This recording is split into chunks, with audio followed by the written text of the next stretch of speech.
Selamat pagi semua murid-murid Cikgu Su. Apa kabar? Cikgu harap semua dalam keadaan yang sehat dan bersedia untuk mengikuti kelas pada hari ini. Baiklah, mari kita tengok apa yang kita akan belajar pada hari ini. Kita masih lagi dalam topik kemahiran memasak dan mengurus rumah. Pembelajaran kita adalah murid-murid boleh menggunakan alatan dan bahan memasak dengan cara yang betul. Oke, siapa masih ingat apa yang sudah kita belajar pada minggu lalu? Murid-murid belajar mengenai alatan-alatan memasak dan bagaimana cara menggunakannya. Hari ini kita akan belajar bahan-bahan yang digunakan untuk memasak. Jadi di akhir pada pembelajaran kita, Cikgu harap murid-murid sekurang-kurangnya tahu 3 daripada 4 bahan yang akan dipelajari dan tahu cara menggunakannya semasa memasak dengan betul. Dan murid-murid boleh menunjukkan cara menggunakan 3 daripada 4 bahan memasak dengan betul secara individu. Jadi apa bahan-bahan memasak yang kita akan belajar pada hari ini? Mari kita tengok bahan yang pertama. Oke, apa bahan yang pertama ini? Oke, ini adalah minyak masak. Minyak masak. Apa fungsi minyak masak?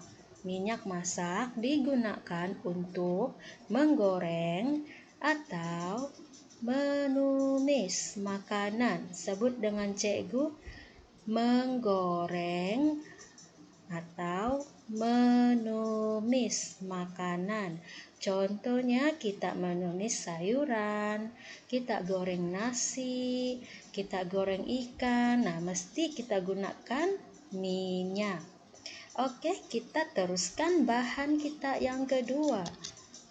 Bahan kita yang kedua adalah garam.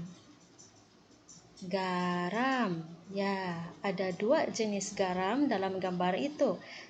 Garam halus, garam putih. Apa fungsi garam? Kita kena tahu, rasa garam adalah masin.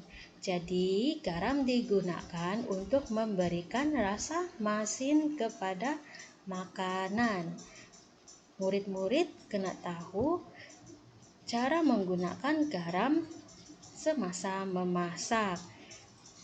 Kita tidak boleh guna garam terlalu banyak karena itu akan menyebabkan makanan terlebih masin dan boleh menjejaskan kesehatan kita.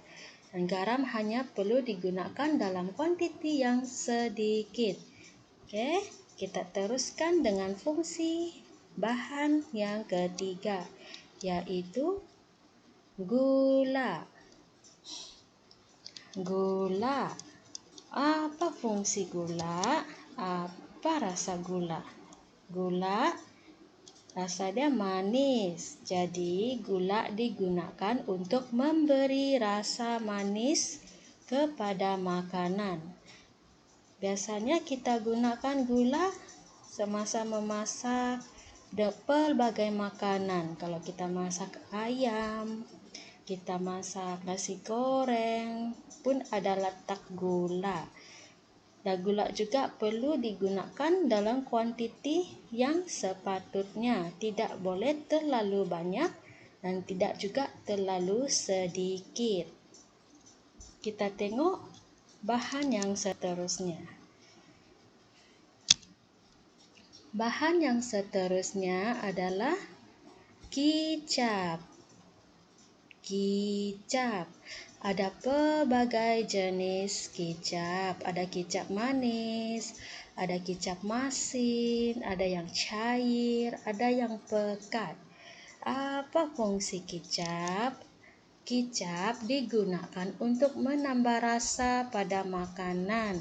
Makanan akan jadi lebih sedap dan mempunyai rasa yang berbeza daripada berasa yang lain. Contohnya kita masak ayam kicap, kita masak daging kicap, kita gunakan kicap. Jadi itulah 4 bahan yang kita belajar pada hari ini. Cikgu harap murid-murid tahu kegunaan setiap bahan tersebut dan tahu cara menggunakan semasa memasak.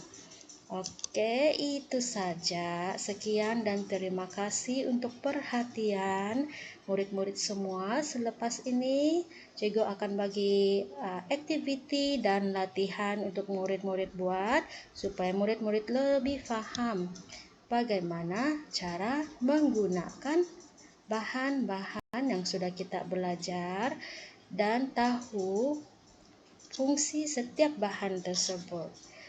Baiklah, itu saja untuk hari ini. Terima kasih dan selamat belajar. Bye-bye.